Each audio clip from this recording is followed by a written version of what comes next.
Hi, my name is Grant Hostiga with DJI Enterprise. Thank you for joining today's training session. Really excited about our new products and glad you're taking some time to learn a bit more details about them. Before we hop into the product itself, I want to take a look back at some of the standards DJI has set over the years, both in product safety and security, including three-prop emergency landing, AirSense ADS-B, omnidirectional obstacle sensing, and then product security standards such as AES 256 encryption for transmission, SD card encryption, and more recently, offline updates as well.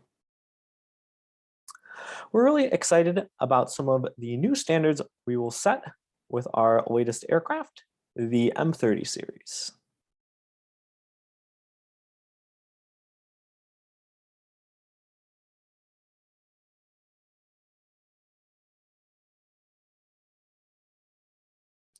Launching alongside the M30 series, we have the H20N, Flight Hub 2, and DJI Dock. I'll be taking you through the first two today, the M30 series and H20N. You can see right here our current enterprise product line before this announcement with the Mavic 2 Enterprise Advanced, the Phantom 4 series, and the Matrice 300 RTK along with its various payloads that are available. You can see that the M30 series brings in flagship performance in a portable size in a few different models, along with the launch of DJI Flight Hub 2 and the H20N. So hopefully that makes sense to you, seeing just where this aircraft fits a need within the market. Bringing in power in portability is important, as we know there's many operators who want to take advantage of flagship features, but do have limited size. Three models here. We have the M30 or Matrice 30, I like to say the full name, the M30T, and the M30 series dock version. One thing to note here is you cannot upgrade from a normal M30 or M30T to the dock version.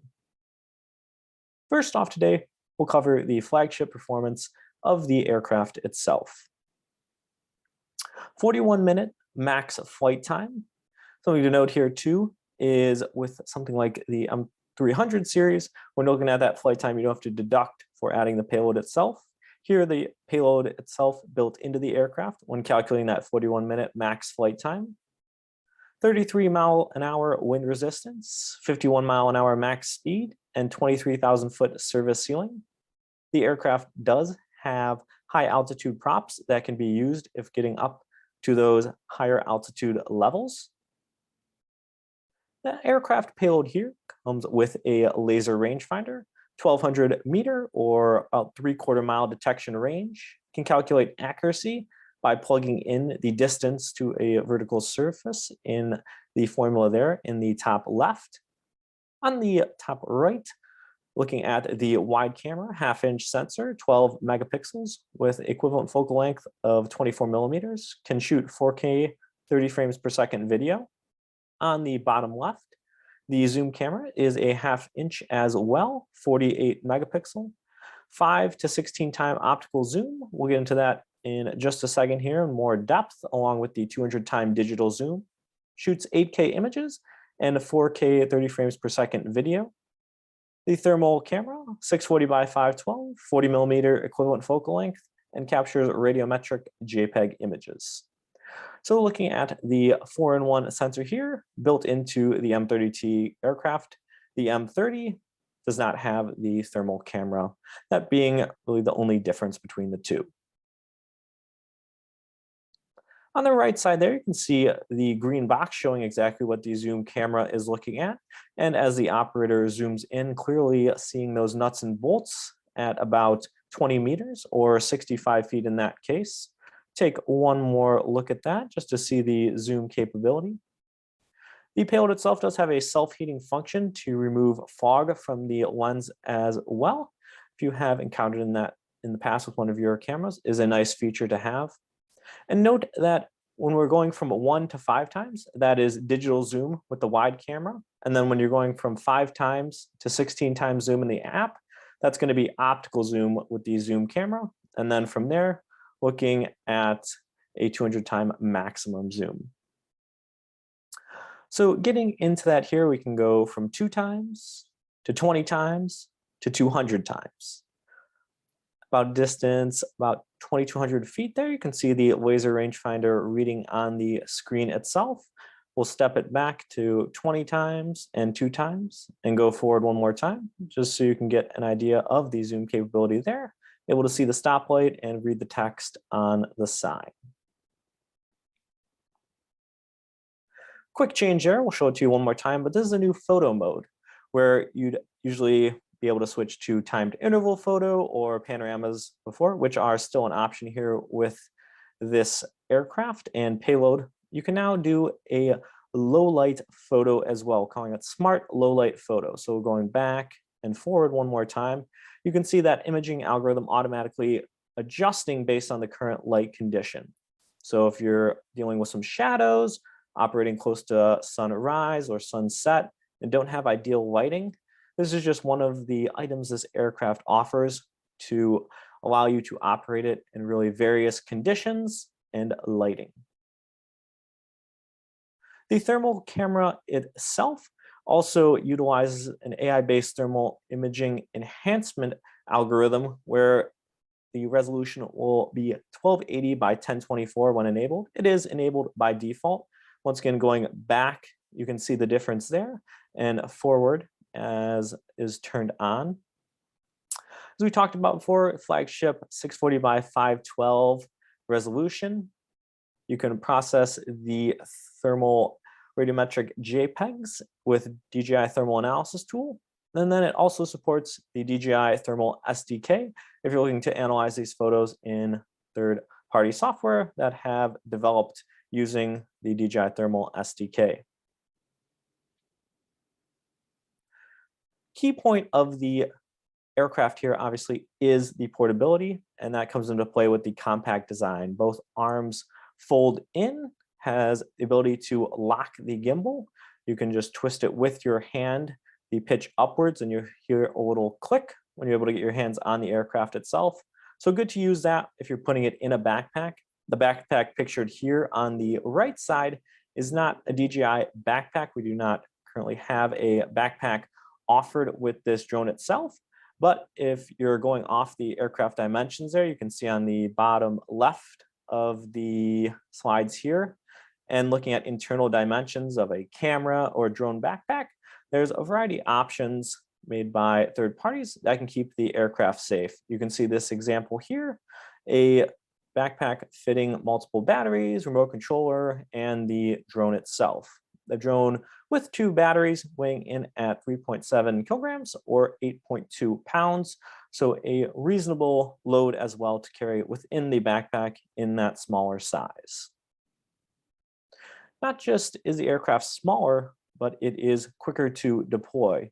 You can see the arm lock mechanism built into the aircraft itself there.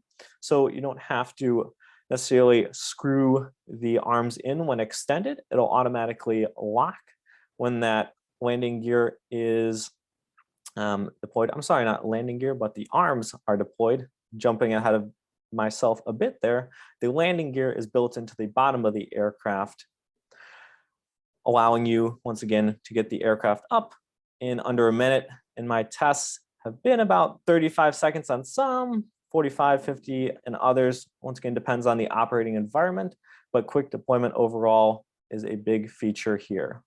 The battery locking mechanism on the back of the aircraft ensures successful hot swapping. And then it also does not require a full payload calibration on startup. So all contributing to that quicker deployment.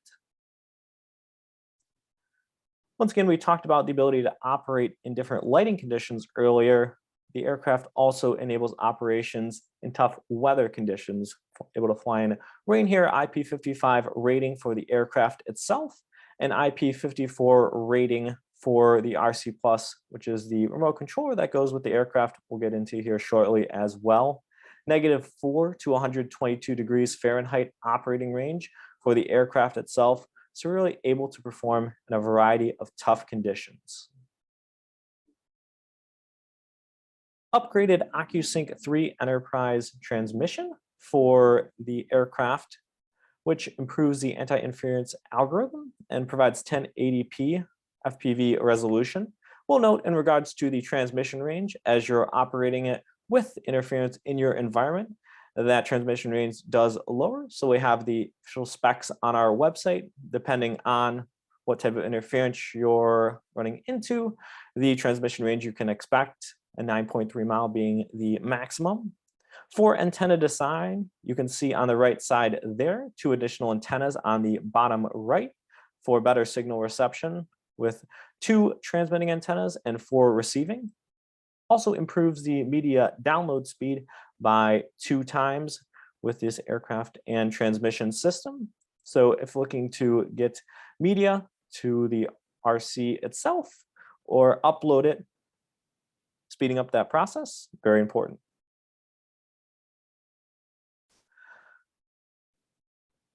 Industry standard obstacle avoidance here with dual vision and a single infrared time of flight sensor on all 6 sides of the aircraft.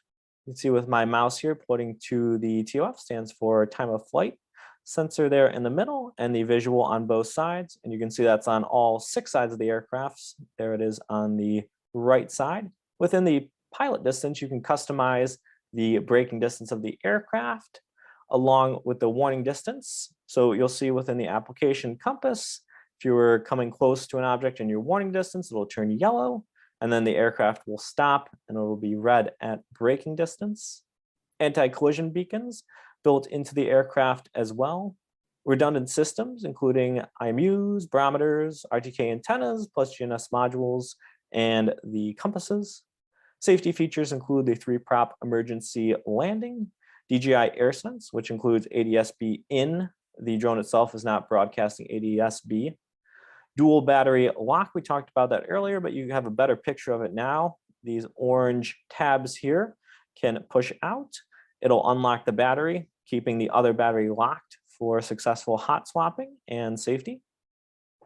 The aircraft is also able to detect when the arms themselves are locked. So you can see these buttons here as the aircraft arm is deployed will come up.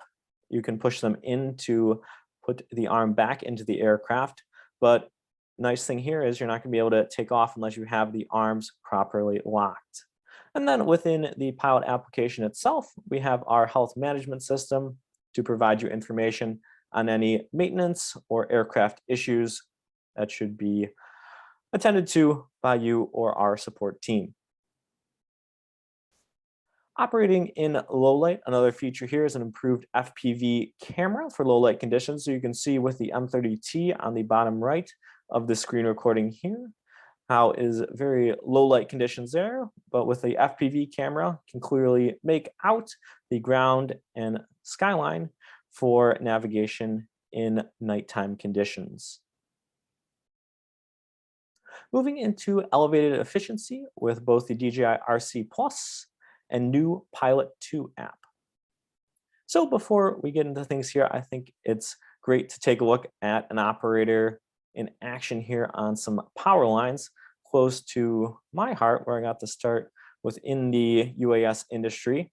You can see ability to take photos on the screen itself or with the buttons. But what's really new here is see the L1, L2, and L3 on the left side, and R1, R2, R3 on the right side. And those correspond to actual commands within the Pilot 2 app itself. So you can see the ability to zoom in, zoom out, switch the camera, easily built into those buttons, or even drop a pin. You still have your 5D button on the right side under that control stick. Customize it to recenter gimbal pan, move the gimbal pan down, etc. And then on the back side, instead of having just 2 dials, we have a 3rd dial, which you can use for the zoom of the camera, and then also a C3 button as well. So you have 3 buttons on the back. On the top left, you're looking at your flight mode switch there. So you can do your normal P mode, the operator's in, you have sport mode, and then you have the option for ADI mode and tripod mode as well. You can see the aircraft in the top right. It is green right now. If you're using dual RCs, you would be able to press on that aircraft button to take control. Overall, you can see the feedback from operators who've used both the Sendense controller in the Crystal Sky with an M210 system and the Smart Controller Enterprise with the M300 system, where we're trying to bring the best of both worlds and even more with this RC. The buttons for operations in cold conditions or just smoother operations overall, a little bit bigger screen, but still built into the RC itself. And then we still have our ports on top as well for HDMI, transferring data to a micro SD card, and USB ports for updates and charging. So you can see as well on the compass there, as the operator gets close to some braking distances or warning distances there, but really a good example of the improvements that this RC and the Pilot 2 app bring. Getting into some specific specs here, looking at a 7-inch screen, 1200 nit brightness, and also a glove-friendly screen as well, in addition to the buttons. 8 additional physical buttons in total for easier control access, an IP54 rating, which is really awesome to match or come very close to the drone at the IP55 rating, operating temperature of -4 to 122 degrees Fahrenheit. Capability of the 8-core chip delivers 4 times the CPU and 7 times the GPU power compared to the Smart Controller Enterprise. Have that dual RC capability you spoke of, where either pilot can take aircraft control or lock aircraft control. And then same idea with the gimbal, where either operator can take gimbal control. 6-hour battery life with the WB37. So perhaps have used with your Crystal Sky, Sendense, or Smart Controller Enterprise over the years. Same battery here. Goes in a little back door in the RC itself, can swap those in and out. And it has an internal battery as well. So WB37 combined with the internal battery gives you 6 hours. 4 antenna design for enhanced transmission, and then also dual detachable antennas with that MCX port. Hearing from operators who like to go within a command vehicle or trailer or have a second RC within there to stream from the HDMI or better internet source to push that stream or data out. So be able to detach the antennas, attach a wire, run that to a roof for easier operations overall. You can see the revamped Enterprise flight interface here. You saw it a bit in that video. Here's the home screen, or at least half of it on the right side there, highlighting the ability in the top left to easily change your user settings, log in, log out, change security settings as well if you'd like to turn on something like local data mode. We have the geozone and height limit of your current operating location, as well as the ability to connect to a cloud platform, whether that be Flight Hub 2 or a different server. Automated flight routes, reviewing photos, and tutorials within the Academy are all here on the homepage as well.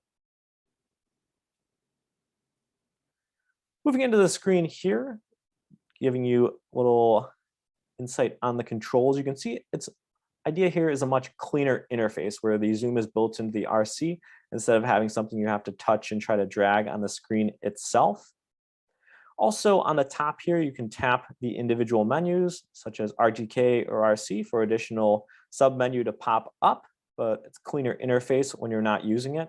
Same deal with the batteries as well. We have our camera parameters, laser rangefinder on and off, gimbal recenter actions, Flight Hub 2 connection status, and then our buttons here correspond to the command on the RC itself.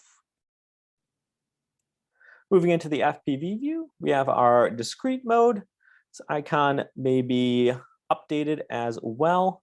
A beacon corresponding to a button, the map, and the ability to switch to the payload view from the FPV.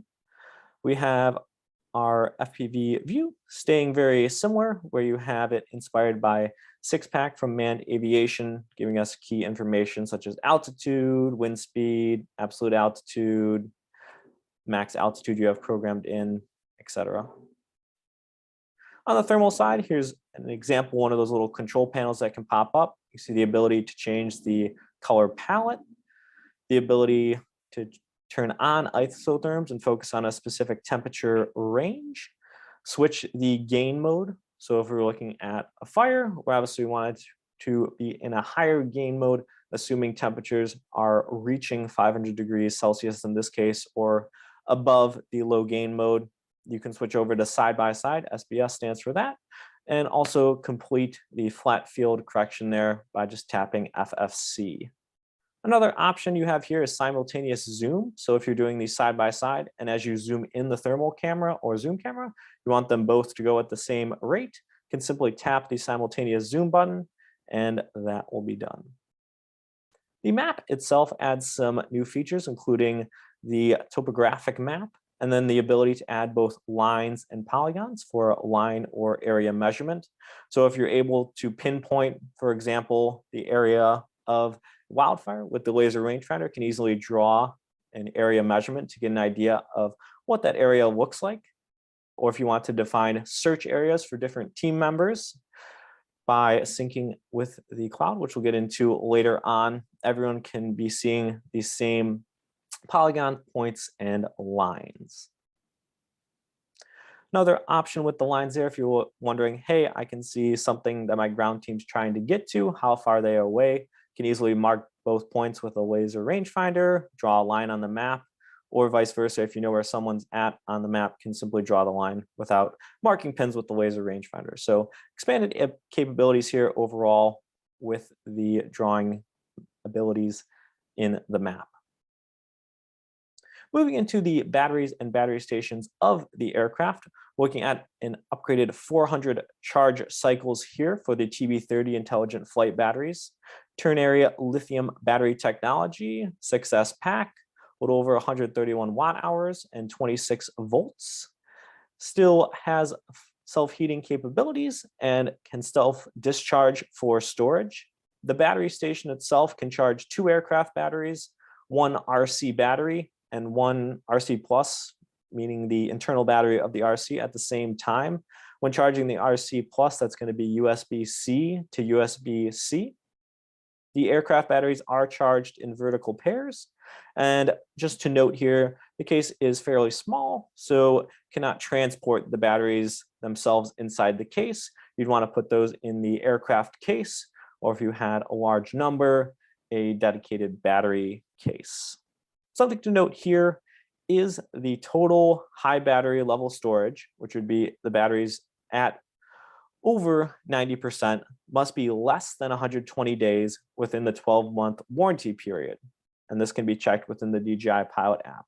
So for example, if you sent your batteries in for a warranty issue on day 300, the team would go ahead and check how long have these batteries been stored above 90%. Up to this point, has it been over 120 days of storage at over 90%? Well, then, unfortunately, that would not be covered within warranty. But we'll say with the new battery station, we're providing multiple charge modes to make sure you can take care of your batteries the right way. We have standard mode, where each pair is charged to 100% in sequence. That's 50 minutes from 0 to 100. Ready to fly mode, where each pair is going to be charged to 90% and kept at 90%. And you can get from 20% to 90% in 30 minutes.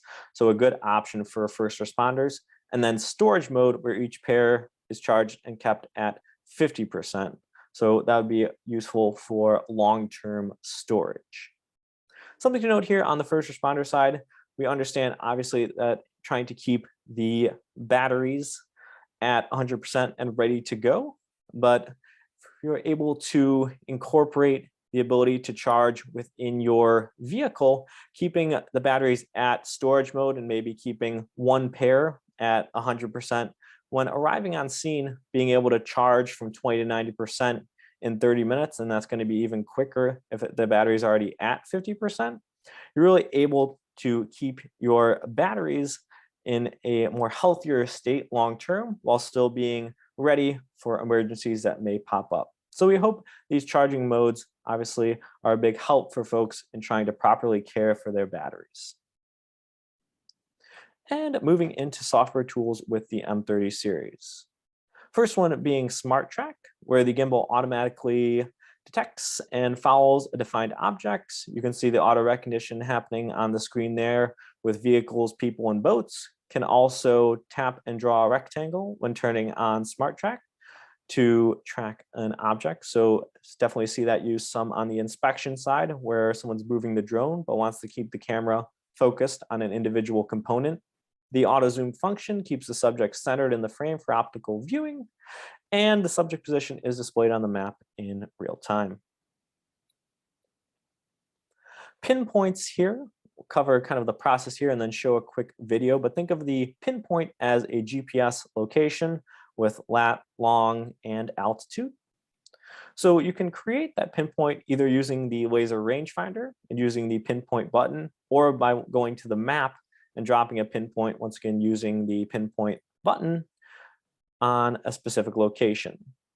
You can then view the pinpoint and its distance away from the drone. That'll be displayed on the compass, and can edit the pinpoints. You can delete them. You can change the location info within the map, or by just tapping and holding on the pin button to have the interface pop up.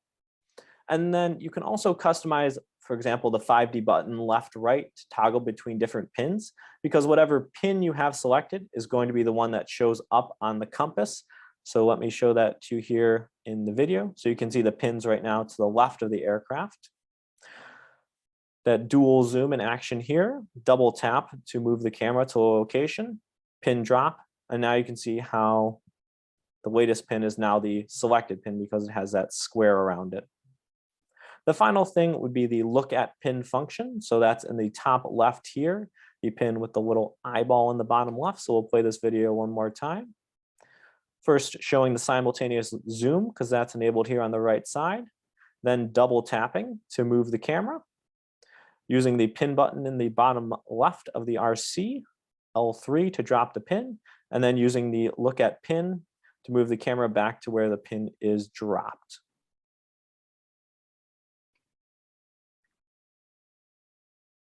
High-res grid photo, you're able to essentially draw a grid on your camera view. Those squares themselves each indicate an individual photo. As you can see here, this was after it's being captured. You can tap on an individual photo and see that in high resolution captured by the zoom camera. Obviously, those cells are going to get smaller as you increase the zoom and bigger as you decrease the zoom. The high-res grid can also be reviewed on a computer, or can open it directly in the RC. When you're looking at it on your computer, it's going to be in the folder as an HTML file within the high-res grid photo, or also call it super resolution as well. It has two names, so you may see SUPR super on the folder name. So opening the HTML in there, you'll be able to view this on the computer. Data security is always very important for us in our products. We'll cover log clearance, SD card encryption, and network security modes for the M30 series. First one here, once again, clicking on the security tab in the top left of the home page brings you here. You can easily clear device logs from remote controllers, payloads, or drones, and see history of log clearance. Please do note, though, if you were going to send the drone in for after-sales service and it was a warranty claim, they would need to be able to look at the logs to assess that, so wouldn't want to clear them in that case, as it would affect your after-sales service. Secondly, looking at SD card encryption, you can set a security code to prevent SD card leaks, and then either on the RC by inputting the security code that you added, you could view it, or on a Windows computer, use the DJI Decrypt tool to open the SD card, once again inputting the security code that was originally created. The idea being here, if you were to lose the drone, you don't want anyone else possibly seeing what's on that SD card. Encrypting it is a step to take that into your own hands. Network security modes here. We have our standard mode, restricted network mode, and local data mode, each being more restrictive than the last. Easy to think about local data mode as airplane mode. This has been validated by multiple folks, including FTI Consulting, that when local data mode is enabled, no data generated by the application was sent externally to infrastructure operated by any third party, including DJI. You have your restricted network mode if you want to turn on internet access for the map server, RTK, live broadcast, and then you finally have your standard mode where there's no restrictions on connecting to the network. Once again, even if you're in standard mode, there are no logs that are automatically synced. It's once again, you're going into the application itself and enabling that if you were want to use that within standard mode. See on the right side here, we're going to tap on Flight Hub. Start that over here in the top right to connect. Click on Flight Hub 2. Can select an organization and project. We'll get into that later on in regards to Flight Hub itself, but this is just showing you how easy it is to connect to a Flight Hub project within Pilot 2 on that starting screen. You can see now the project name and organization name is displayed, showing a successful connection. We'll finish up here talking about extensibility and openness of the platform itself. SDK capability, we have both MSDK and PSDK. PSDK combining both PSDK and OSDK allows free and open source development for all users. The mobile SDK 5.0 will be Android only and provide easy hands-on ability with the typical DJI trustworthy performance. You can see a few examples here taking advantage of the PSDK port, including a speaker spotlight combo, a speaker, and a spotlight. These are third-party payloads. This time we do not have any DJI specific payloads for the platform.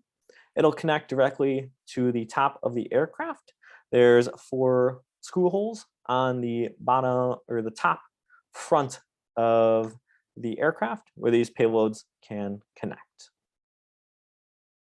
We're also excited for the launch of the DJI Cloud API.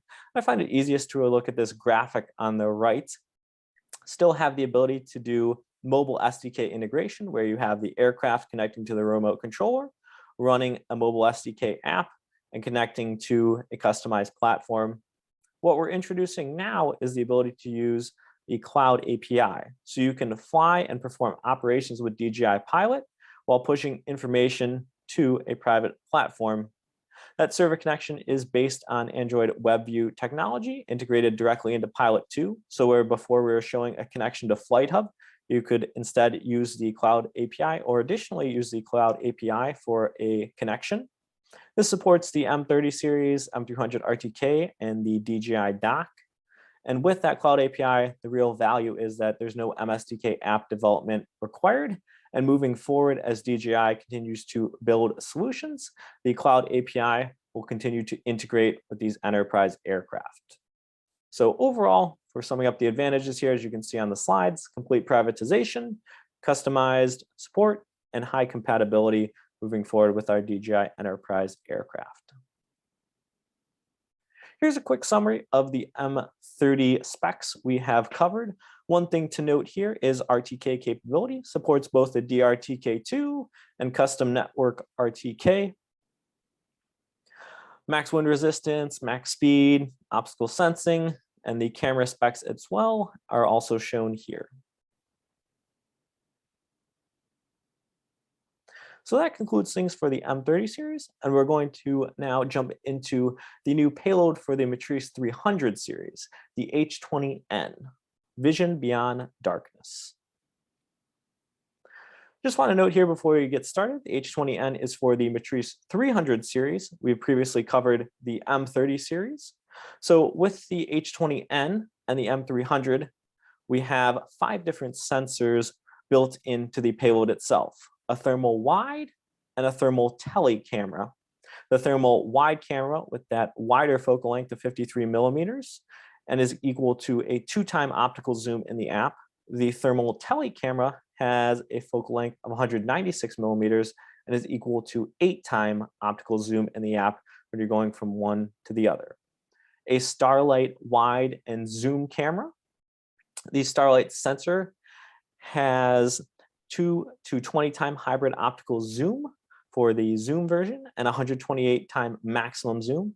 The wide camera has a focal length of 29 millimeters and is a starlight sensor with a 3 ohm pixel size. The laser rangefinder, same detection range as we talked about before with the H20T and the M30.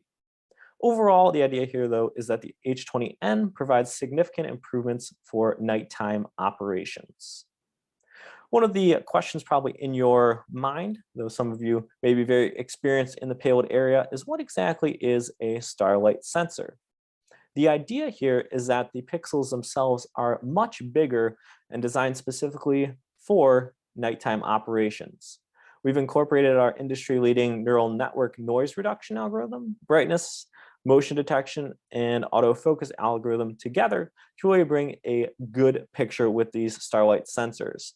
At a half moon light of 0.12 lux, it is possible to observe humans and vehicles at 500 meters away. So showing you an example here, you can see the H20T zoom camera on the left and the H20N zoom starlight camera on the right. So you can see the ability of that starlight sensor, in this case at 500 meters away from the drone as measured by the laser rangefinder, to really provide more information. Here's a second example here where you can see on the left side, it's really hard to make out the cars themselves or if there's anything in the alley. And this is the same lighting conditions in both of these photos, but you can see a person there as well, which would be quite hard to make out here on the left side with the H20T zoom camera. So obviously both great sensors in themselves, just showing here the expanded capabilities of the H20N at night when we're getting into the starlight camera. This is about 350 meters away from the drone, and the drone is at 250 feet AGL or 60 meters AGL. Durability and resilience of the payload itself, looking at an IP44 rating, -4 degrees Fahrenheit to 122 degrees Fahrenheit operating range. 2 thermal cameras, both 640 by 512, allows that 2 times to 8 time optical zoom. One thing to note here is the H20N thermal camera is not built for collecting precise measurements required in inspection scenarios. So if you're looking for that capability, would go ahead and stick with the H20T. Flagship features do include isotherms, color palettes, temperature area measurement, spot temperature measurement, and temperature alarm. So isotherms, if we want to isolate a specific temperature range in what's being displayed to us. Color palettes, essentially translating the different levels that are being read by the thermal camera to colors, can change that up. Temperature area can draw the box on your screen to see highest, lowest, and average temperature. Spot temperature measurement can tap on the screen to get an estimation, and then temperature alarm.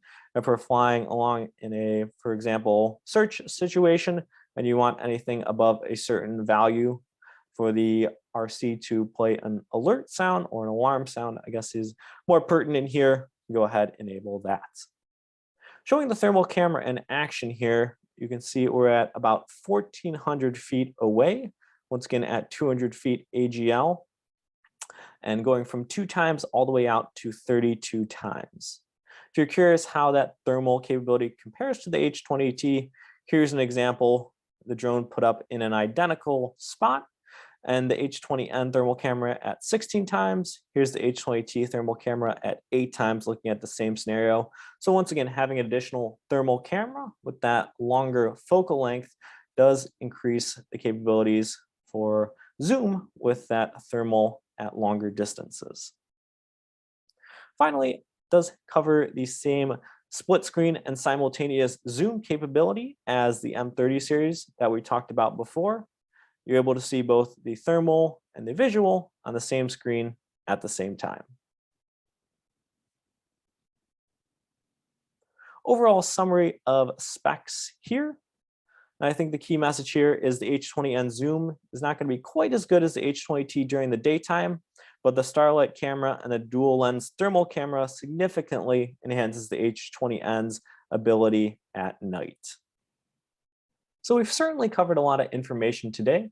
We wanted to finish up with a comparison between the Mavic 2 Enterprise Advanced the 300 RTK with the H20T, and then the new H20N and the M30 series. So you can see endurance ranges from 31 minutes up to the low 40s. The different visual cameras there. The starlight sensor you can see, just because the pixels are so much bigger, the zoom camera is 4 megapixels and the wide is 2 megapixels. Saw some examples of the quality that's still possible though with those sensors before. Thermal cameras, all 640 by 512 with the H20N having 2 of them. Laser rangefinder for the aircraft slash payloads that have them. Same range there. IP rating slightly better on the M30 at IP55, the 300 aircraft at IP45, and H20T and H20N IP44. Max wind resistance up to 33 miles an hour for the 3 larger aircraft, and then the Enterprise Advanced at up to 20 miles an hour. Aircraft payload capacity looking at about a half pound or 230 grams for the M30 series, and the 300 RTK obviously a big benefit there of the larger aircraft, up to almost 6 pounds or 2.7 kilograms payload capacity for the aircraft as a whole. Flight Hub 2 is compatible with the M30 and M300 series, but unfortunately it does not support the Mavic 2 Enterprise Advanced. And then one other comparison chart here for you, showing the H20N and the H20T, just what supports what features. They both really support almost everything, just as we talked about before.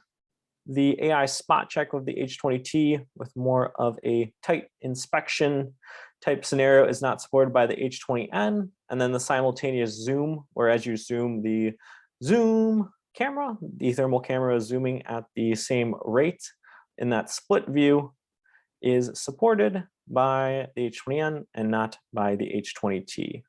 Both support security encryption of that SD card, panorama mode, double tap on the screen to move the camera to what you want to look at. Night mode, referred to as IR cut in the past. Live mission planning for waypoint missions, smart track, look at pin, ability to drop pins, and then the ability to easily switch between different views that you're seeing on the camera. So we've covered both the aircraft and payload. I want to jump into DJI Care Enterprise and maintenance program. Enterprise Basic and Enterprise Plus are the 2 different plans. Service period, as you can see here, we have split it down between the first year and the second year. Enterprise Basic supporting 2 low price replacements for 1 year, and then 1 low price replacement for the second year. Enterprise Plus with the unlimited free repair and replacement services within the coverage amount for both the first and second year. You can see the covered regional areas. And then we'll get into a second here, DJI Care Express, supported by the DJI Care Enterprise Basic plan. Free maintenance is something new here. You can see what maintenance specifically is provided on the bottom there based on the region, but 1 free maintenance service in the first year of service for both Enterprise Basic and Plus. And then in regards to the covered parts, the H20N that covers the gimbal and camera, including the lenses, and the M30 series, aircraft body, camera, the gimbal that's bound with the current aircraft and propellers. And in addition here, which was not supported before, supports the DJI RC Plus and the BS30 battery station under the plan. DJI Care Express, you can see here the graphic pretty much shows it. Instead of necessarily needing to get a damage assessment and a quotation process done to get your replacement drone sooner, you can do DJI Care Express, where the submit the online repair request, the replacement payment is completed. After we receive the damaged product, we'll simply ship out the replacement unit and you'll be able to receive that. So essentially, if you're going to be paying for the replacement ahead of time, you can go ahead and skip some of the additional steps here to get that replacement in a much quicker fashion. With our maintenance program, we have the basic, standard, and premium covering different service items. The maintenance period is recommended to be 300 hours or a year for the standard plan, 900 hours or 3 years for the premium plan. And that's going to be whichever one of those comes first. This may depend on region, so would refer to your local standards for the official recommendation. And then obviously you can always contact your regional after sales team for further assistance. Thank you for tuning in to our detailed introduction to both the M30 series and the H20N. One more thing we would like to sync with you regarding the shipment time for the M30 series and H20N is that we expect to have demo units shipped in later end of March for our dealers, and then production units for sale to start in April. Obviously, this is dynamic due to supply chain uncertainties right now, but that is our current estimated timeline for you all. So thanks.